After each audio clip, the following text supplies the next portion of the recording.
નમસ્કાર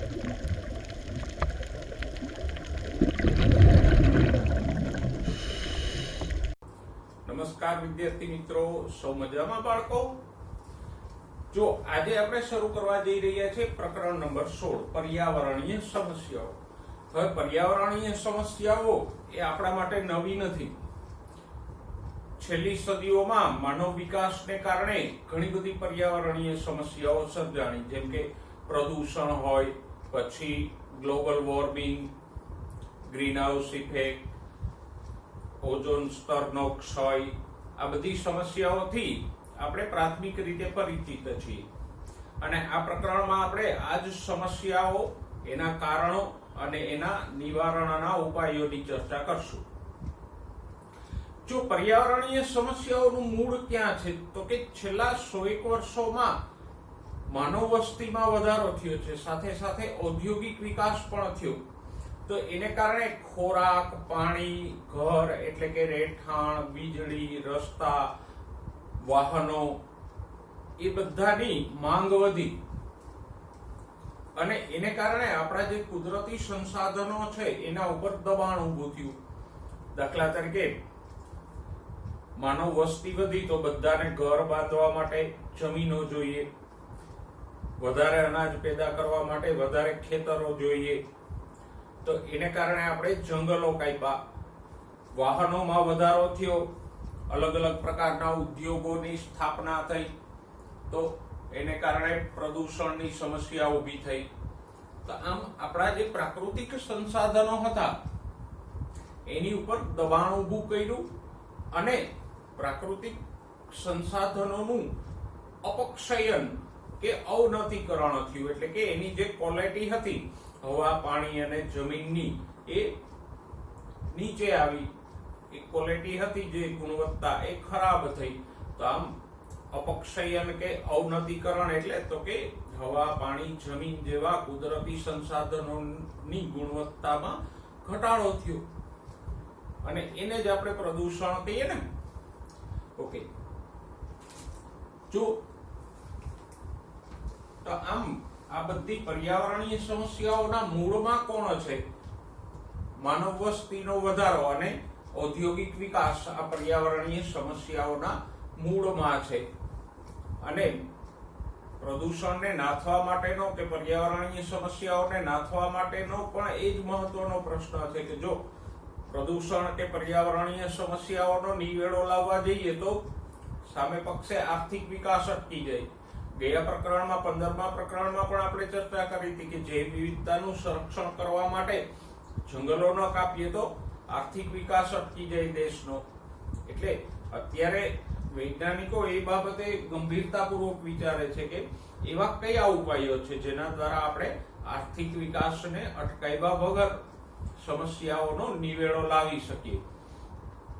ઉદાહરણ તરીકે જુઓ તો વાહનો દ્વારા પ્રદૂષણ ફેલાય છે, તો એનો અર્થ એવો તો નથી ને કે વાહનો ન ચલાવવા. જો વાહનો ઉપર પ્રતિબંધ મૂકી દઈએ તો પ્રદૂષણ અટકી જશે.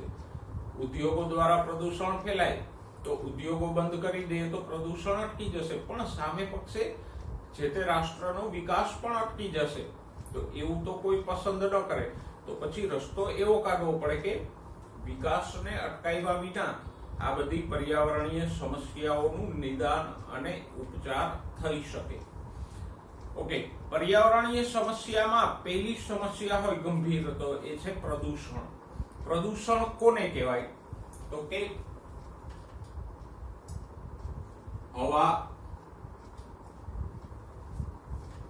પાણી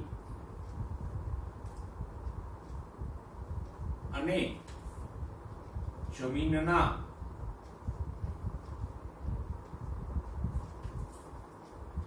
ભૌતિક, રાસાયણિક કે જૈવિક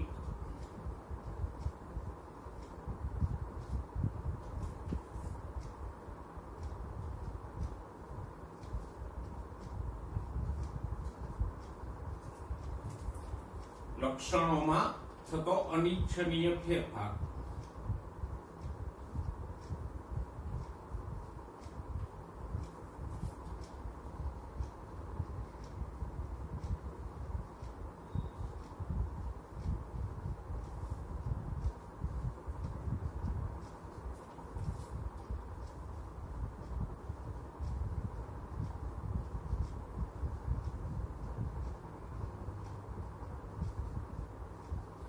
એને કહીશું પ્રદૂષણ.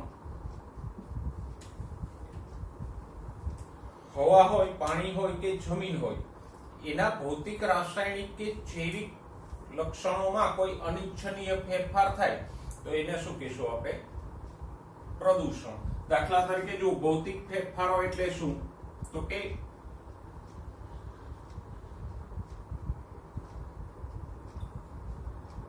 તાપમાનમાં વધારો થાય. કોઈ જળાશય છે એમાં આજુબાજુની ફેક્ટરીઓના બોઇલરમાંથી ગરમ પાણી ઠલવાતું રહે સતત, તો જળાશયના તાપમાનમાં વધારો થાય તો એ પણ પાણીની ગુણવત્તા અને પાણીમાં રહેતા સજીવો માટે એક અનિચ્છનીય ફેરફાર છે. તો એ પણ એક જાતનું પ્રદૂષણ છે. એ ભૌતિક ફેરફાર છે. રાસાયણિક ફેરફાર તો કે કોઈ કારખાનાઓમાંથી રસાયણો ઠલવાય.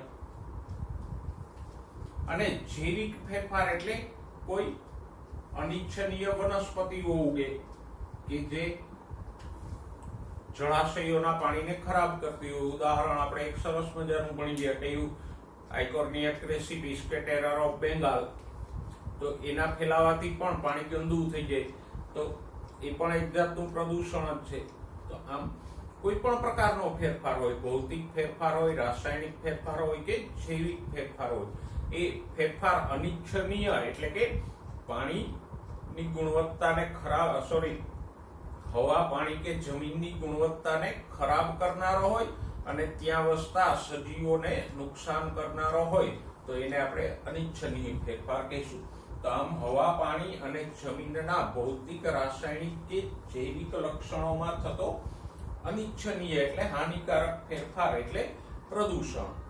અને પ્રદૂષણ ફેલાવનારા આ જે ઘટકો છે એને શું કહીશું? પ્રદૂષકો. તો પ્રદૂષણ પ્રેરતા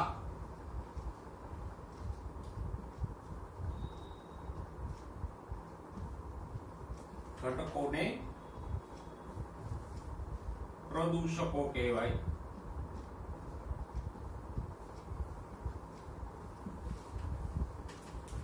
પછી એ કોઈ પણ હોઈ શકે પ્રદૂષક તરીકે. વાહનોના ધુમાડાઓ હવામાં અનિચ્છનીય ફેરફાર પ્રેરે છે તો એ હવાના પ્રદૂષકો છે. અહીંયા ગરમ પાણી તાપમાનમાં ફેરફાર પ્રેરે છે તો એ પણ એક પ્રદૂષક છે, ભલે પાણી જ છે. આઇકોર્નિયા જેવી વનસ્પતિઓ પાણીની ક્વોલિટી ખરાબ કરે છે તો એ પણ આઇકોર્નિયા પણ એક પ્રદૂષક જ ગણાશે. તો આમ આપણે આ પ્રદૂષણ અને પ્રદૂષકની વ્યાખ્યા સમજ્યા.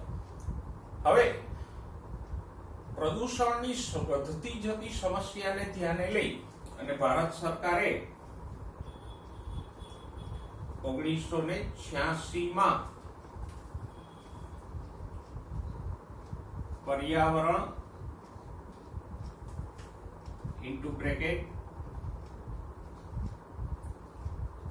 સંરક્ષણ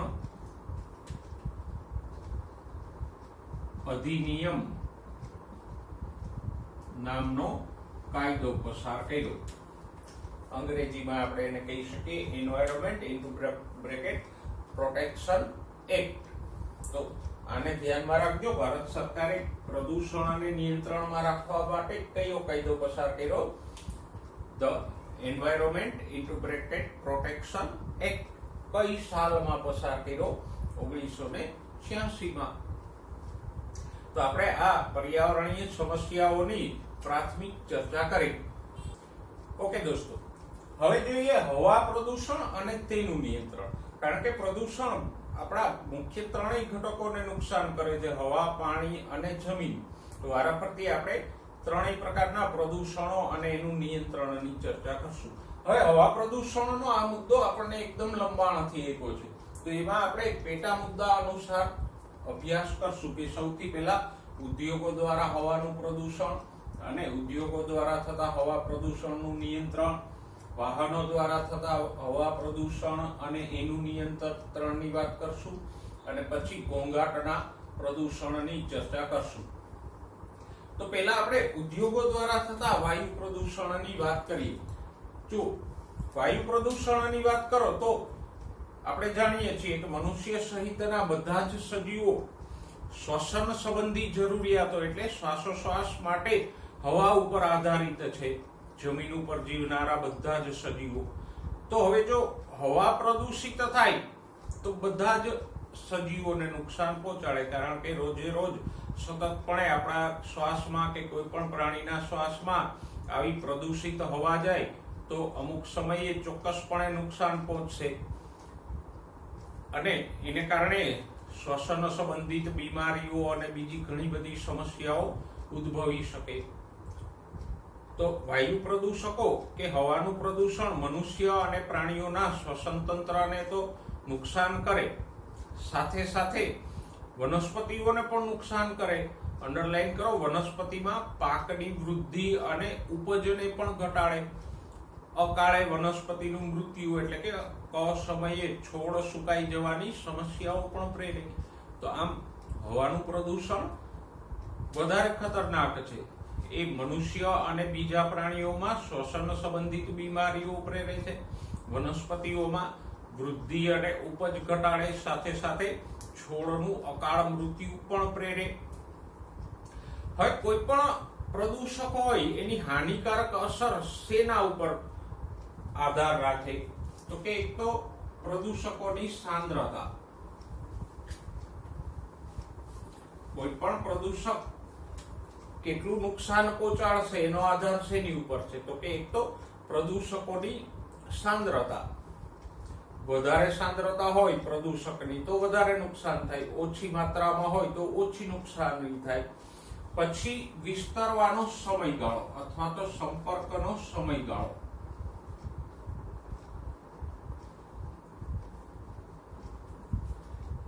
કેટલો સમય એ પર્યાવરણમાં પ્રદૂષકો ફેલાયેલા રહે છે. અને ત્રીજું છે સજીવ. ઘણા બધા સજીવો અમુક પ્રકારના પ્રદૂષકોને સહન કરી શકે છે, જ્યારે બીજા સજીવો એ જ પ્રદૂષકોને સહન નથી કરી શકતા. દાખલા તરીકે આપણે ભણી ગયા લાઇકેન, એ પ્રદૂષણયુક્ત હવામાં નથી થતા. ઘણી બધી મીઠા પાણીની માછલીઓ પણ પ્રદૂષિત પાણીમાં નથી થતી. એની સામે સાપ કે કાચબા જેવા પ્રાણીઓ પ્રદૂષિત પાણીમાં પણ રહી શકે છે, કરચલાઓ વગેરે. માછલીઓ એ જ પાણીમાં નથી જીવી શકતી. તો આમ પ્રદૂષકોની સાંદ્રતા, એના સંપર્કમાં રહેવાનો સમયગાળો અને સજીવની પ્રકૃતિ, આ ત્રણ બાબતો ઉપર પ્રદૂષણની હાનિકારક અસરો નિર્ભર કરે છે. ઓકે, હવે આપણે જોઈએ કે કયા કયા મુખ્ય ઉદ્યોગો છે કે જે હવાનું પ્રદૂષણ ફેલાવે છે. તો એમાં સૌથી પહેલા હોય તો થર્મલ પાવર પ્લાન્ટ.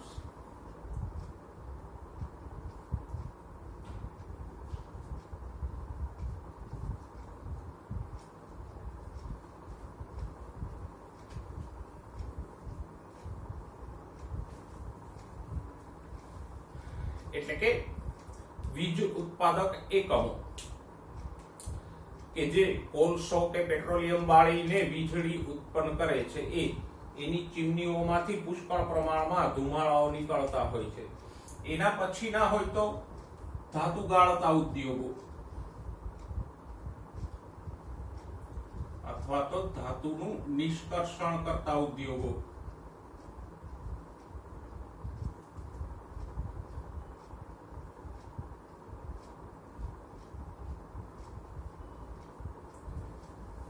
એટલે એવા ઉદ્યોગો કે જ્યાં કાચી ધાતુને શુદ્ધિકરણ કરવામાં આવે અથવા તો એને પીગાળવામાં આવતી હોય, તો એમાં પણ પુષ્કળ પ્રમાણમાં ધુમાડાઓ ઉત્પન્ન થાય. એ સિવાયના ઘણા બધા કારખાનાઓ છે, જેમ કે કાગળની ફેક્ટરીઓ, કાપડની ફેક્ટરીઓ, ફર્ટિલાઇઝરના કારખાનાઓ, રબર બનાવતી ફેક્ટરીઓ, એવા અનેક પ્રકારના ઉદ્યોગો છે કે જેની ચીમનીઓમાંથી ધુમાડાઓ નીકળી અને વાતાવરણમાં ભળે છે અને પર્યાવરણને નુકસાન કરે છે. પણ આ બધા જ ઉદ્યોગો બે પ્રકારના પ્રદૂષકો ફેલાવતા હોય. એક તો વાયુ અથવા તો એમ કહીએ કે રાસાયણિક, અને બીજા છે કણમય. ધુમાડાઓમાં ઘણા બધા હાનિકારક વાયુરૂપ રસાયણો પણ હોય કે જે વાયુ પ્રદૂષણ પ્રેરે છે. સાથે સાથે ઘણા બધા કણમય પદાર્થો રાખ જેવા પણ હોય કે જે શ્વાસમાં જાય તો નુકસાન કરે, અને એમાંય ખાસ કરીને આ જે વાયુરૂપ પદાર્થો છે એ વાતાવરણના નાઇટ્રોજન અને ઓક્સિજન સાથે ભળી અને નાઇટ્રસ ઓક્સાઇડ કે એવા હાનિકારક વાયુઓ ઉત્પન્ન કરે. એટલે આપણા જે બિન હાનિકારક વાયુઓ છે નાઇટ્રોજન કે ઓક્સિજન એની સાથે પ્રક્રિયા કરી અને નાઇટ્રસ ઓક્સાઇડ જેવા હાનિકારક પ્રદૂષકો વાતાવરણમાં એ ઉત્પન્ન કરે. તો આમ વાયુ પ્રદૂષણમાં એક મુખ્ય સ્ત્રોત હોય તો એ છે ઉદ્યોગો, અને ઉદ્યોગોમાં કયા મુખ્ય ઉદ્યોગો છે જે વાયુ પ્રદૂષણ ફેલાવે છે? થર્મલ પાવર પ્લાન્ટ્સ એટલે કે કોલસો કે પેટ્રોલિયમ બાળીને વીજળી ઉત્પન્ન કરતા વીજ મથકો, ધાતુઓનું નિષ્કર્ષણ કરતા ઉદ્યોગો, અને આ ઉદ્યોગો બે પ્રકારના પ્રદૂષકો ઉત્પન્ન કરે, વાયુરૂપ અને કણમય. અને આ ચીમનીઓ દ્વારા જે વાયુરૂપ કે કણમય પ્રદૂષકો હવામાં ભળે છે એ તો ખરા જ, સાથે સાથે એમાં રહેલા ઘણા બધા કેમિકલ્સ નાઇટ્રોજન કે ઓક્સિજન જેવા વાયુઓ સાથે પ્રક્રિયા કરી અને વાતાવરણમાં હાનિકારક પ્રદૂષકો ઉત્પન્ન કરશે. ઓકે મિત્રો, હવે બીજા મુદ્દા ઉપર આવીએ. ઉદ્યોગો દ્વારા થતા હવા પ્રદૂષણનું નિયંત્રણ. ઉદ્યોગો દ્વારા થતા હવા પ્રદૂષણના નિયંત્રણ માટે બે પદ્ધતિઓ આપણને આપેલી છે. એક છે ઇલેક્ટ્રોસ્ટેટિક પ્રેસિપિટેટર્સ અને બીજી છે સ્ક્રબર્સ. ગુજરાતીમાં કહીએ તો સ્થિર વિદ્યુત અવક્ષેપક અને માર્ચક. બંનેની રચના આપણને આકૃતિ સાથે આપેલી છે. જો ઉદ્યોગોમાં પ્રદૂષિત હવા મોટે ભાગે ચીમનીઓ દ્વારા નિકાલ પામતી હોય તો એ ચીમનીઓમાં કોઈ વિશેષ પ્રકારની ગોઠવણ કરી અને આપણે એમાંથી કણમય દ્રવ્યો કે હાનિકારક રસાયણોને દૂર કરી શકીએ. પહેલા વાત કરીએ ઇલેક્ટ્રોસ્ટેટિક પ્રેસિપિટેટર્સની, કે જે કણમય દ્રવ્યોના નિકાલ માટે છે. ઇલેક્ટ્રોસ્ટેટિક પ્રેસિપિટેટર્સ શેના માટે છે? તો કે ધુમાડામાંથી રાખ જેવા કણમય દ્રવ્યોના નિકાલ માટે.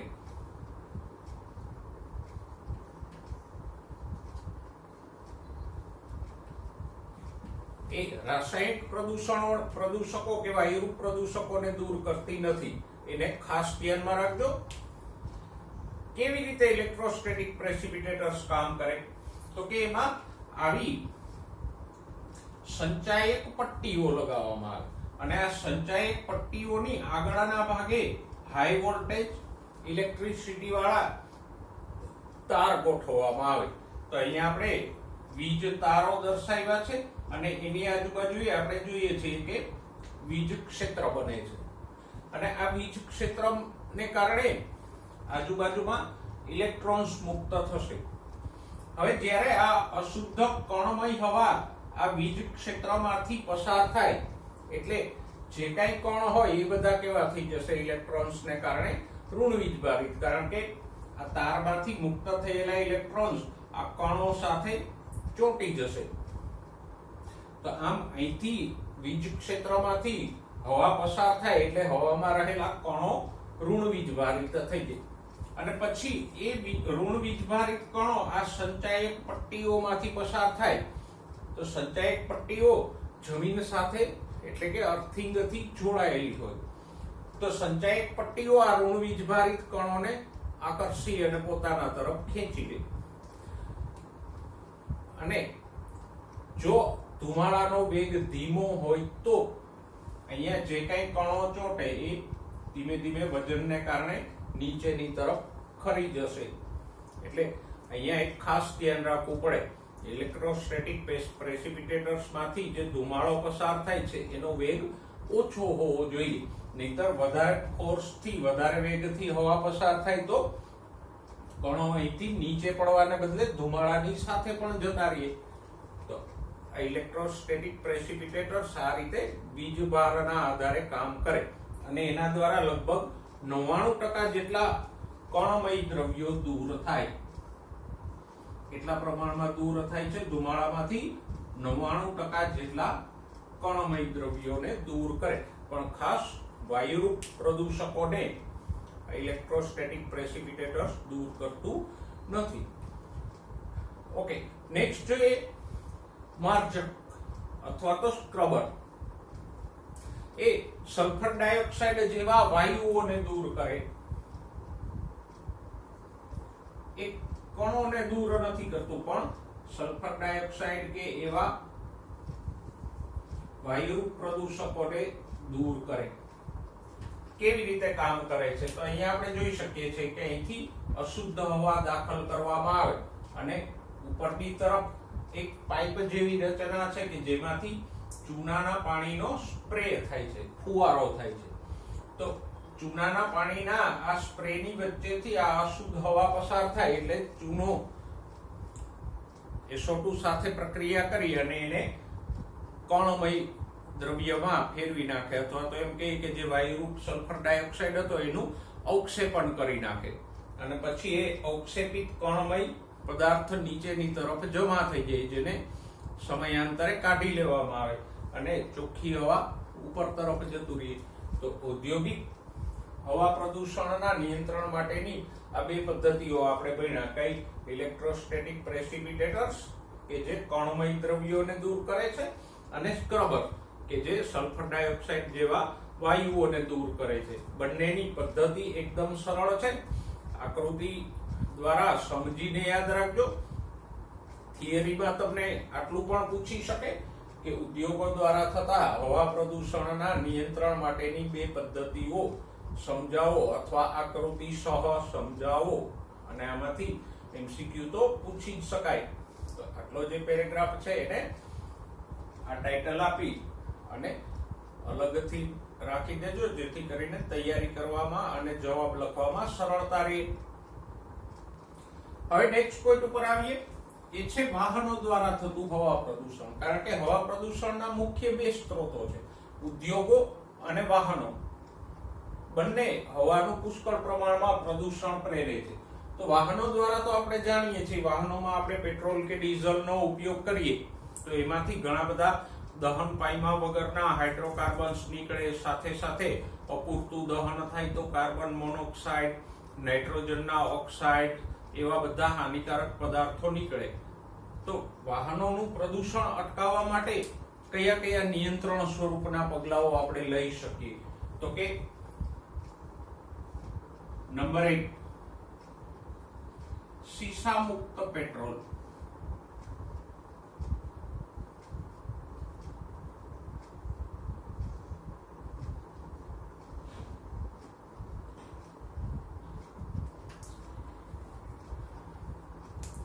વર્ષો પહેલા પેટ્રોલ કે ડીઝલમાં શીશું ભેળવવામાં આવતું, લેડ. અત્યારે તો ઘણા વર્ષોથી બંધ છે અને એટલે જ તમે ફ્યુલ પંપ, પેટ્રોલ પંપ ઉપર જાઓ તો ત્યાં એના પંપ ઉપર લખેલું હોય અનલેડેડ પેટ્રોલ, એટલે કે શીશા મુક્ત પેટ્રોલ. જો શીશાયુક્ત બળતણ વાપરવામાં આવે તો શીશાનું દહન નથી થતું, એને કારણે આવું લેડ છે એ વાતાવરણમાં ભળે અને પછી શ્વાસમાં જાય અને નુકસાન કરે. તો નંબર 1, શીશા મુક્ત પેટ્રોલ વાપરવું જોઈએ. નંબર 2, વાહનોની યોગ્ય જાળવણી કરવી જોઈએ.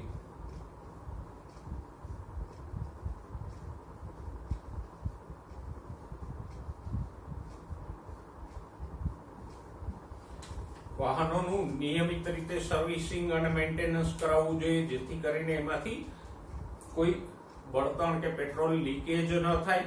સાથે સાથે પેટ્રોલ કે ડીઝલનું પૂરતા પ્રમાણમાં દહન કરી અને બહાર કાઢે.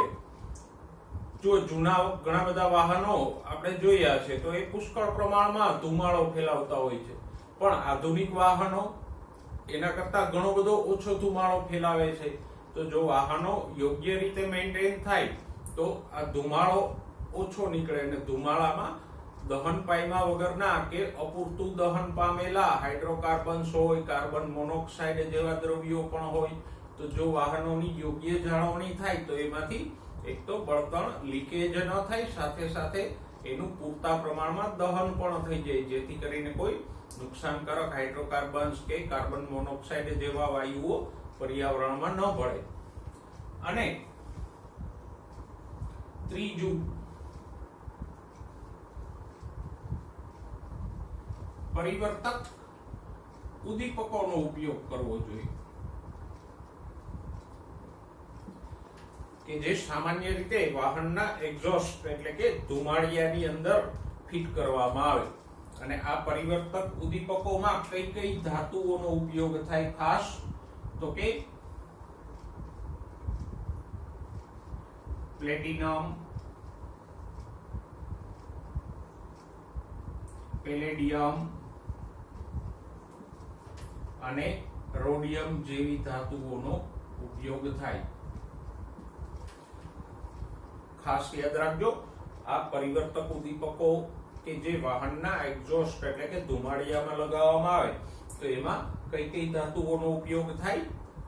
પ્લેટિનમ, પેલેડિયમ અને રોડિયમ. આ એમસીક્યુ પણ તમને પૂછી શકે કે નીચેના પૈકી કઈ ધાતુ વાહનમાં પરિવર્તક ઉદ્દીપક તરીકે વપરાતી નથી? તો 3 સાચા આપ્યા હોય, 1 ખોટી આપી હોય તો આને એમસીક્યુ માટે ખાસ ધ્યાનમાં રાખજો. તો આવા ઉદ્દીપકીય પરિવર્તકો કે પરિવર્તક ઉદ્દીપકો કેવી રીતે કાર્ય કરે? તો કે એ ધુમાડામાં રહેલા ઘણા બધા દ્રવ્યોનું પરિવર્તન કરે. ધુમાડો જ્યારે આ એક્ઝોસ્ટમાંથી પસાર થાય તો આ ઉદ્દીપકી પરિવર્તકો એમાં રહેલા એરોમેટિક એટલે સુગંધિત નહીં પણ ચક્રીય હાઇડ્રોકાર્બન્સ, તમે જાણો છો કે પેટ્રોલિયમમાં પુષ્કળ પ્રમાણમાં આવા ચક્રીય હાઇડ્રોકાર્બન્સ હોય તો એમાંના ઘણા બધા દહન પાયમા વગરના પણ રહી ગયા હોય, એનું સંપૂર્ણ દહન ન થયું હોય તો આવા દહન પાયમા વગરના હાઇડ્રોકાર્બન્સને એ CO2 અને પાણીમાં ફેરવી નાખે. પછી તો કે કાર્બન મોનોક્સાઇડને કાર્બન ડાયોક્સાઇડમાં ફેરવી નાખે. કાર્બન મોનોક્સાઇડ વધારે ઝેરી છે જ્યારે કાર્બન ડાયોક્સાઇડ છે એ ઝેરી નથી તો કાર્બન મોનોક્સાઇડને CO2 માં ફેરવી નાખે. સાથે સાથે જે નાઇટ્રિક ઓક્સાઇડ હોય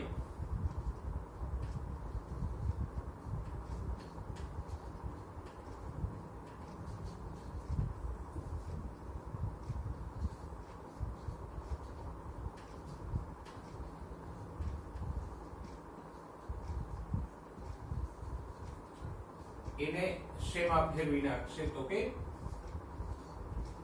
CO2 વત્તા નાઇટ્રોજન એટલે N2 માં ફેરવી નાખશે. તો આ ઉદ્દીપકી પરિવર્તકો આ રીતે કાર્ય કરે. તો આપણે જેમ ઉદ્યોગો દ્વારા થતા હવા પ્રદૂષણના નિયંત્રણ માટેની 2 પદ્ધતિઓ જોઈ, ઇલેક્ટ્રોસ્ટેટિક પ્રેસિપિટેટર્સ અને માર્જક કે સ્ક્રબર, એવી જ રીતે વાહનો દ્વારા થતા હવા પ્રદૂષણના નિયંત્રણ માટે શું કરવું જોઈએ? તો કે એક તો શીશા મુક્ત પેટ્રોલ કે ડીઝલ વાપરવું જોઈએ કે જે આપણા દેશમાં ઓલરેડી વપરાય છે. વાહનોનું યોગ્ય મેન્ટેનન્સ અને સર્વિસિંગ કરવું જોઈએ અને કંપનીઓ દ્વારા વાહનોમાં આવા પરિવર્તક ઉદ્દીપકો કે ઉદ્દીપકીય પરિવર્તકો લગાવવા જોઈએ. આ ઉદ્દીપકોમાં કઈ ધાતુઓ વપરાય છે? તો કે પ્લેટિનમ, પેલેડિયમ અને રોડિયમ જેવી.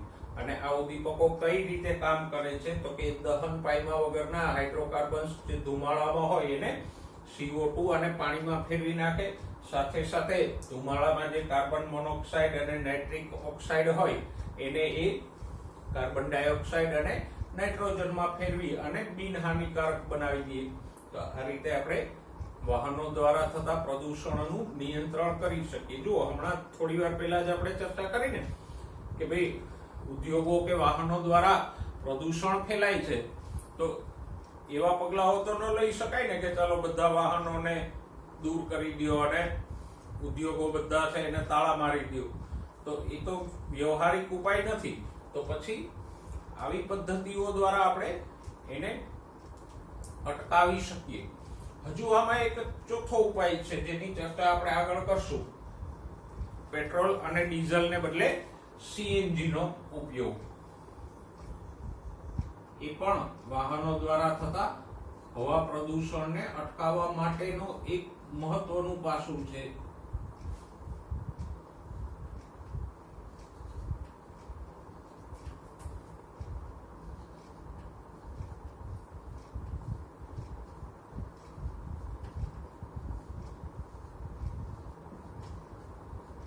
સીએનજી કે ઇલેક્ટ્રિક દ્વારા ચાલતા વાહનોનો ઉપયોગ કરવાથી પણ પ્રદૂષણ ઘટાડી શકાય.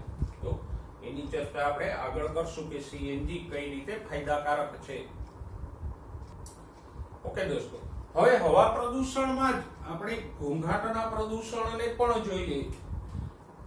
આમ જુઓ તો હવાનું પ્રદૂષણ અને ઘોંઘાટ પ્રદૂષણ એટલે નોઇઝ પોલ્યુશન બે બાબતો અલગ છે, પણ આપણે એને હવાના પ્રદૂષણમાં શા માટે સાંકળી લીધું? તો એનું કારણ તમને પહેલી જ લીટીમાં આપ્યું છે કે ભારત સરકારે 1981 માં કયો કાયદો પસાર કર્યો?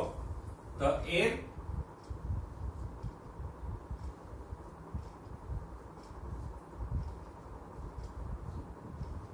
પ્રિવેન્શન એન્ડ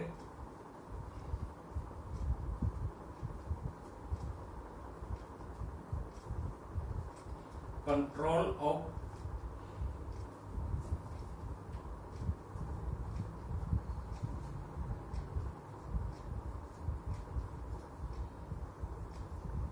pollution act કઈ સાલમાં? 1981 માં. અહીંયા જે કઈ કાયદાઓ આપ્યા છે એને નામ અને સાલ સહિત યાદ રાખજો કે ભારત સરકારે પ્રદૂષણ નિવારણ માટે કયો કાયદો અને ક્યારે કર્યો. તો હમણાં થોડી વાર પહેલા આપણે એની વાત કરી ગયા કે એન્વાયરમેન્ટ પ્રોટેક્શન એક્ટ, હવાના પ્રદૂષણના નિયંત્રણ માટે કયો કાયદો કર્યો? તો કે the air prevention and control of pollution act 1981 માં. અને પછી 1987 માં આ કાયદામાં સુધારો કરી અને ઘોંઘાટ પ્રદૂષણ એટલે કે નોઇઝ પોલ્યુશન ને પણ એમાં સમાવી લેવામાં આવ્યું. એટલે કે કાયદા અનુસાર ઘોંઘાટનું પ્રદૂષણ છે એ પણ એક પ્રકારનું હવા પ્રદૂષણ જ છે, અને એના સંબંધિત જે કઈ નિયંત્રણો અને નિયમો છે આ એર પોલ્યુશનના કાયદા નીચે જ સમાવેશિત થઈ જાય. તો આ કાયદાના નામને બરાબર યાદ રાખજો. આગળ વધીએ. જો ઘોંઘાટ પ્રદૂષણ કે નોઇઝ પોલ્યુશન એટલે શું? તો કે ઊંચી તીવ્રતાનો અણગમતો અવાજ. અવાજની તીવ્રતા ડેસિબેલ કે ડીબી નામના એકમમાં મપાય.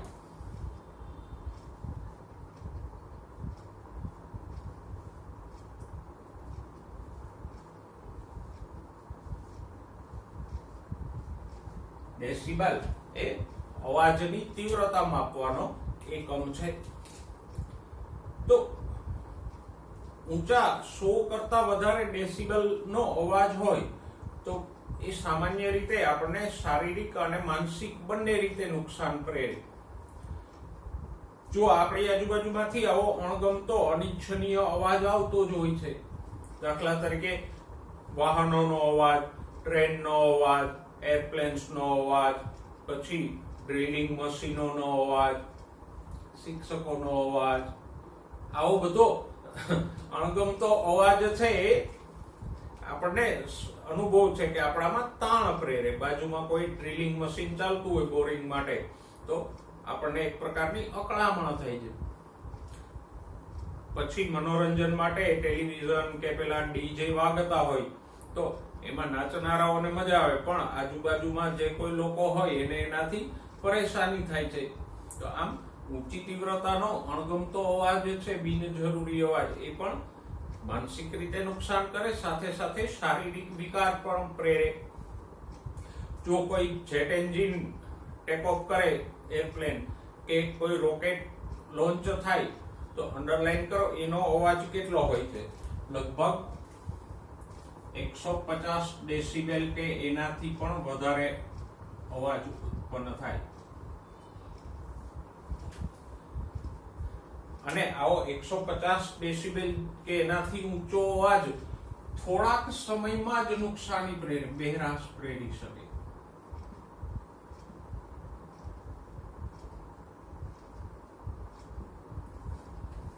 કાનના પડદાઓને નુકસાન પહોંચાડી શકે. જો એના સંપર્કમાં મનુષ્ય 5-10 મિનિટ કે વધારે રહે તો પણ નુકસાન થઈ શકે. અને એટલે જ તમે જોયું હશે કે જે કોઈ ફાઇટર પ્લેનના કે અન્ય પાયલોટ્સ હોય તો એને પેલા હેડફોન આપવામાં આવે, જેથી કરીને એને વધારાનો અવાજ સંભળાય નહીં અને એને નુકસાન ન થાય. પણ એવું નથી કે 150 ડેસિબેલ કે એનાથી વધારે આવો મોટો અવાજ જ નુકસાન પહોંચાડે. 110-20 ડેસિબેલનો અવાજ હોય તો એ પણ લાંબો સમય જો એના સંપર્કમાં રહીએ તો અવશ્ય નુકસાન પહોંચાડે.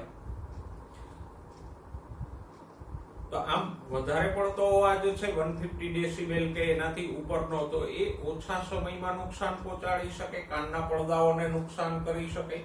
અને એનાથી નીચું સ્તર ધરાવતા કે તીવ્રતા ધરાવતા અવાજો લાંબા સમય માટે જો સંપર્કમાં આવે તો નુકસાન પહોંચાડી શકે. કયા કયા નુકસાન થાય એને અંડરલાઈન કરજો. તો કે એક તો કાનના પડદાઓને નુકસાન થાય, જેથી કરીને મનુષ્યને સાંભળવામાં તકલીફ થાય. પછી તો કે અનિદ્રા, નિરાશા, તાણ, હૃદયના ધબકારાઓ વધવા અને શ્વાસોશ્વાસ સંબંધિત અનિયમિતતાઓ ઊભી કરે. તો આમ શારીરિક રીતે કાનના પડદાઓને કે હૃદયના ધબકારાઓને કે શ્વાસોશ્વાસની ગતિને અસર કરે છે. માનસિક રીતે નિરાશા, અનિદ્રા કે તાણ ઉત્પન્ન કરે છે. ઓકે, હવે ઘોંઘાટ પ્રદૂષણના નિયંત્રણની વાત કરીએ તો જો ઘોંઘાટની અસરોને ધ્યાનમાં લઈ અને ઘણા બધા એવા પગલાઓ છે કે જે આર્થિક નુકસાન વગર, એટલે કે ઉદ્યોગોને બંધ કર્યા વગર ઓછા ખર્ચે ઘોંઘાટને નિવારી શકે. દાખલા તરીકે કોઈ ઘોંઘાટ પેદા કરતો કારખાનું કે મશીન હોય તો એ રૂમમાં ધ્વનિ શોષક સામગ્રીઓ લગાવવી. આપણે થિયેટર્સમાં જઈએ છીએ તો એની દિવાલો ઉપર સામાન્ય રીતે લીસી ટાઇલ નથી હોતી, પણ ગ્રુવ્સ વાળી કે ખાંચો વાળી ટાઇલ્સ હોય છે, જેના કારણે અવાજના તરંગો એમાં જ પરાવર્તિત થઈ જાય અને એમાં શોષાઈ જાય.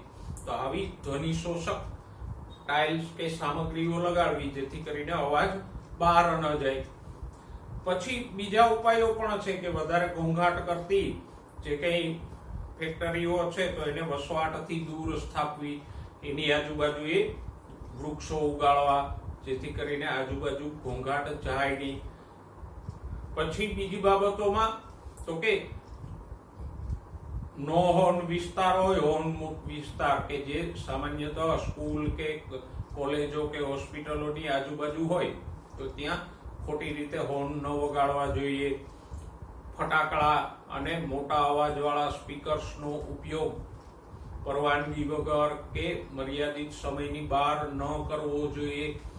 ઇવન એટલે સુધી કે બિનજરૂરી રીતે મોટો અવાજ રાખીને કોઈ સ્પીકરો વગાડવા જ ન જોઈએ કે ફટાકડા ફોડવા જ ન જોઈએ. જે તે વગાડનારને આનંદ આપે, પણ આજુબાજુમાં લોકો ભણતા હોય કે ઊંઘમાં હોય તો એમના માટે એ મુશ્કેલી સર્જક છે. તો આમ ધ્વનિ પ્રદૂષણને નિવારવા માટે શું કરવું જોઈએ? તો કે જે કઈ આવા અવાજ ઉત્પન્ન કરતા ઉદ્યોગો કે મશીનો છે એમાં ધ્વનિ શોષક સામગ્રીઓ લગાવવી જોઈએ. આવા ઉદ્યોગોને વસવાટથી દૂર રાખવા જોઈએ. પછી સામાન્ય જીવનમાં બિનજરૂરી રીતે હોર્ન ન વગાડવા જોઈએ વાહનના. ફટાકડાઓ કે મોટા લાઉડ સ્પીકર્સનો ઉપયોગ ન કરવો જોઈએ, કારણ કે જેમ હવા પ્રદૂષણ કે જલ પ્રદૂષણ નુકસાનકારક છે, એટલું જ ઘોંઘાટનું પ્રદૂષણ પણ મનુષ્ય અને બીજા પ્રાણીઓ માટે પણ નુકસાનકારક છે. અન્ય પ્રાણીઓને પણ ઘોંઘાટ નુકસાન પહોંચાડે જ છે. જેમ કે આપણે જાણીએ છીએ કે આપણા પાલતુ પશુઓ છે, ગાય, ભેંસ વગેરે, તો કોઈ મોટો અવાજ થાય તો એકદમ ભડકી જાય છે કે એ એકદમ અશાંત થઈ જાય છે. તો ઘોંઘાટનું પ્રદૂષણ પણ નુકસાનકારક છે અને એનું નિવારણ પણ આવશ્યક જ છે દોસ્તો. ઓકે દોસ્તો, હવે દિલ્હીમાં વાહન વ્યવહાર દ્વારા થતા હવા પ્રદૂષણના એક કિસ્સાનું અધ્યયન કરી. જો દિલ્હી આપણું એક મહાનગર છે કે જેમાં ઘણી બધી વસ્તી છે અને વાહનો પણ ઘણા છે. જો 1990ના આંકડાઓ મુજબ દિલ્હી વિશ્વના પ્રદૂષિત શહેરો પૈકી ચોથા નંબરે હતું. અને આજે પણ પરિસ્થિતિમાં ખાસ સુધારો નથી થયો. એનું કારણ તો કે દિલ્હીમાં વાહનોની વધારે પડતી સંખ્યા. કેટલા વાહનો છે? તો કે ગુજરાત કે પશ્ચિમ બંગાળ જેવા રાજ્યોમાં કુલ જેટલા વાહનો છે એના કરતા દિલ્હીમાં કારોનું પ્રમાણ વધારે છે. બાકીના વાહનો તો જુદા. તો આમ એક રાજ્યમાં હોય એના કરતા વધારે વાહનો દિલ્હી જેવા એક નાના વિસ્તારમાં છે, તો પછી પ્રદૂષણ તો થવાનું. અને એટલે જ આપણે વારંવાર પેપરોમાં પણ દિલ્હીના આ પ્રદૂષણ વિશે વાંચતા હોઈએ કે દિલ્હીમાં એર ક્વોલિટી ઇન્ડેક્સ કે જે હવા પ્રદૂષણ અને ખાસ કરીને હવાના કણમય પ્રદૂષણને માપવા માટેનો એક માપદંડ છે. એ દિલ્હીમાં એર ક્વોલિટી ઇન્ડેક્સ ઘણો બધો ઊંચો હોય છે.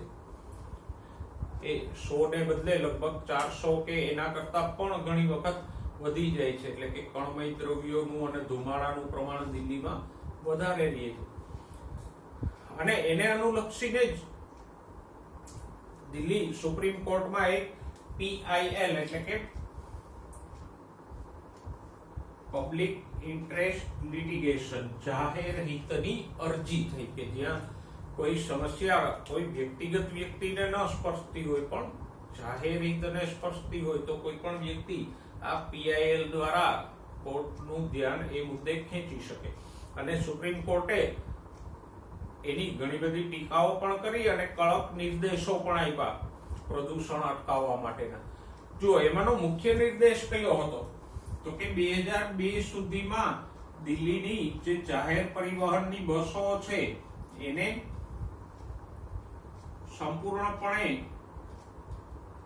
CNG ઉપર પરિવર્તિત કરી દેવી. CNG એટલે કોમ્પ્રેસ્ડ નેચરલ ગેસ, એ આપણે જાણીએ છીએ. તો આ જાહેર પરિવહનના ની જે કઈ બસો છે એને CNG માં પરિવર્તિત કરી દેવી. એના સિવાય પણ ઘણા બધા નિર્દેશો આપ્યા હતા. અને હમણાંનો જે લેટેસ્ટ ઇન્સ્ટ્રક્શન આપવામાં આવી સુપ્રીમ કોર્ટ દ્વારા એવી છે કે દિલ્હીમાં આવતા અમુક વર્ષોમાં ઇલેક્ટ્રિક કાર સિવાયની કોઈ કારોનો ઉપયોગ કરી નહીં શકાય. તો ઘણા બધા કડક નિર્દેશો અને સૂચનાઓ સરકારને કોર્ટ દ્વારા આપવામાં આવી. એમાં મુખ્ય બાબત હતી CNG નો ઉપયોગ. હવે CNG કે કોમ્પ્રેસ્ડ નેચરલ ગેસ પેટ્રોલ કે ડીઝલ કરતા વધારે સારો વિકલ્પ છે. કારણ એના ફાયદાઓને અંડરલાઈન કરો. જુઓ, એક તો એ પેટ્રોલ અને ડીઝલ કરતા સસ્તો છે. બીજું તો કે પેટ્રોલ કે ડીઝલની જેમ એમાં કોઈ ભેળસેળ કરી શકાતી નથી. પેટ્રોલ કે ડીઝલમાં કેરોસીન કે અન્ય પદાર્થોની ભેળસેળ થાય તો એ વધારે પ્રદૂષણ ફેલાવે. પછી તો કે એની કોઈ ગંધ નથી કે એમાંથી કોઈ એવો ઝેરી ધુમાડો નથી નીકળતો. એ મુખ્ય કારણ છે. હા, CNG ના વિસ્તૃત ઉપયોગમાં એક મુશ્કેલી એ છે કે પૂરા દેશમાં પાઇપલાઇનો અને એની CNG ની હેરફેર માટેનું નેટવર્ક સ્થાપવું જરૂરી છે. એટલે ધીમે ધીમે આજે જે મોટા સિટીઓ છે, શહેરો, એમાં CNG ના પંપો અવેલેબલ છે અને ત્યાં લોકો CNG યુક્ત કાર્સ અને વાહનો વાપરે છે. પણ નાના શહેરો કે ગામડાઓમાં હજુ સુધી CNG પ્રાપ્ત નથી થયું. પણ જેમ જેમ CNG નો ફેલાવો થતો જશે એમ આ સમસ્યાનું નિરાકરણ આવશે અને પેટ્રોલ કે ડીઝલને બદલે CNG નો ઉપયોગ શરૂ થશે. તો આમ CNG સસ્તો છે, એમાં કોઈ ધુમાડો કે નુકસાનકારક પદાર્થો નથી નીકળતા, એમાં કોઈ ભેળસેળ નથી થઈ શકતી, એ કાર્સિનોજેનિક એટલે કે કેન્સરજન્ય પણ નથી. તો એ દ્રષ્ટિએ પેટ્રોલ કે ડીઝલ કરતા CNG વધારે ફાયદાકારક છે. ઓકે, તો આપણે CNG ના ઉપયોગની ચર્ચા કરી. પણ વિશ્વ કક્ષાએ વાહનોનું પ્રદૂષણ નિવારવા માટે અમુક માપદંડો નક્કી કરવામાં આવ્યા છે. જો યુરોપિયન દેશો દ્વારા જે માપદંડો નક્કી કરાણા છે એને આપણે યુરો એવા પ્રત્યયથી ઓળખીએ. યુરો 1, યુરો 2, યુરો 3, અને ભારતમાં જે વાહનોના ટેકનોલોજી અને પ્રદૂષણ સંબંધી માપદંડો છે એને આપણે ભારત 1, ભારત 2 એવી રીતે ઓળખીએ. તો આ માપદંડો શું છે? જો હાલમાં જ આપણને અખબારોમાં જાણવા મળ્યું કે ગઈ 1 એપ્રિલ થી, એટલે કે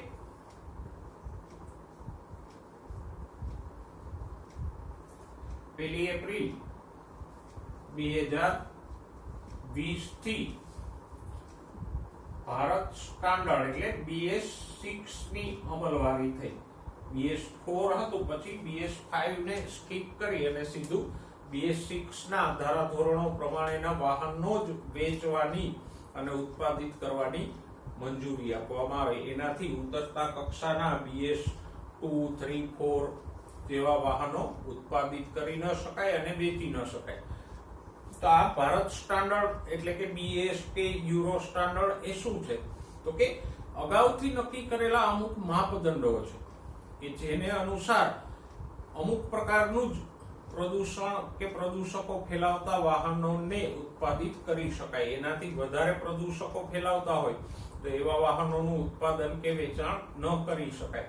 ઉદાહરણ તરીકે જુઓ, યુરો 3 કે BS3 ના માપદંડોમાં અનુસાર અંડરલાઈન કરજો, ડીઝલમાં સલ્ફર કેટલું હોવું જોઈએ? 350 ppm અને પેટ્રોલમાં 150 ppm કરતા ઓછું હોવું જોઈએ.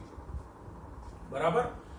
સાથે સાથે સુગંધિત હાઇડ્રોકાર્બન્સ એટલે એરોમેટિક ચક્રીય હાઇડ્રોકાર્બન્સ કેટલા હોવા જોઈએ? 42% હોવા જોઈએ ધુમાડામાં, એનાથી વધારે ન હોવા જોઈએ.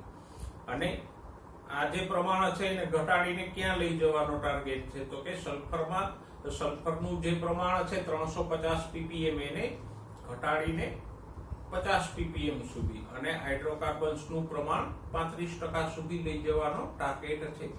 તો હવે આ જે કંઈ સુધારો છે એ રાતોરાત તો ન થાય.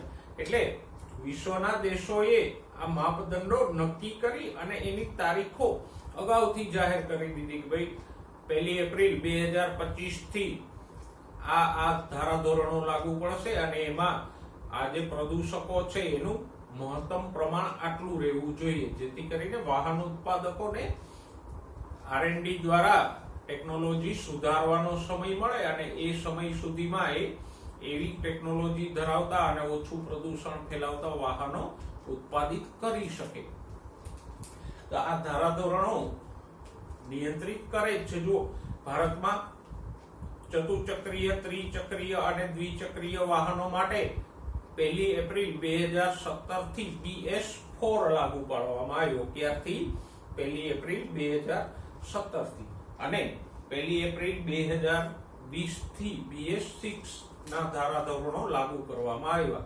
BS5 ના ધોરણો છે એને પછી સ્કીપ કરી નાખવામાં આવ્યા, એટલે કે એ લાગુ ન પડ્યા. 4 પછી સીધું 6 જ લાગુ પાડી દેવામાં આવ્યું. તો આ ધારાધોરણો વાહન પ્રદૂષણ અટકાવવા માટે મહત્વના છે. ઓકે દોસ્તો, તો આપણે વાહન વ્યવહાર દ્વારા થતા પ્રદૂષણની ચર્ચા કરી અને એનાથી ઘણો બધો ફરક પણ આવે છે. દિલ્હીમાં જો 1997 થી 2005 વચ્ચે વાહનોની ટેકનોલોજી સુધરી તો કાર્બન ડાયોક્સાઇડ અને સલ્ફર ડાયોક્સાઇડનું પ્રમાણ નોંધપાત્ર રીતે ઘટ્યું ખરું, પણ મુશ્કેલી એ થઈ કે સામે પક્ષે વાહનોની સંખ્યા વધતી જાય છે. એટલે પ્રદૂષણ વ્યક્તિગત વાહનથી ઓછું ફેલાય પણ સંખ્યા વધે એટલે સ્તર લગભગ ત્યાં જળવાઈ ગઈ.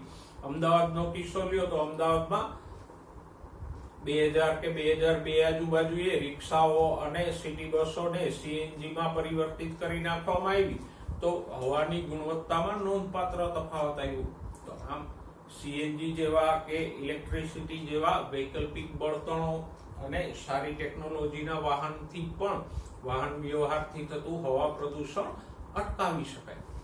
તો દોસ્તો, આજે આપણે હવા પ્રદૂષણ સંબંધિત મુદ્દાઓ, ઘોંઘાટનું પ્રદૂષણ અને વાહન વ્યવહારથી હવા પ્રદૂષણના દિલ્હીના કિસ્સાનું અધ્યયન કર્યું.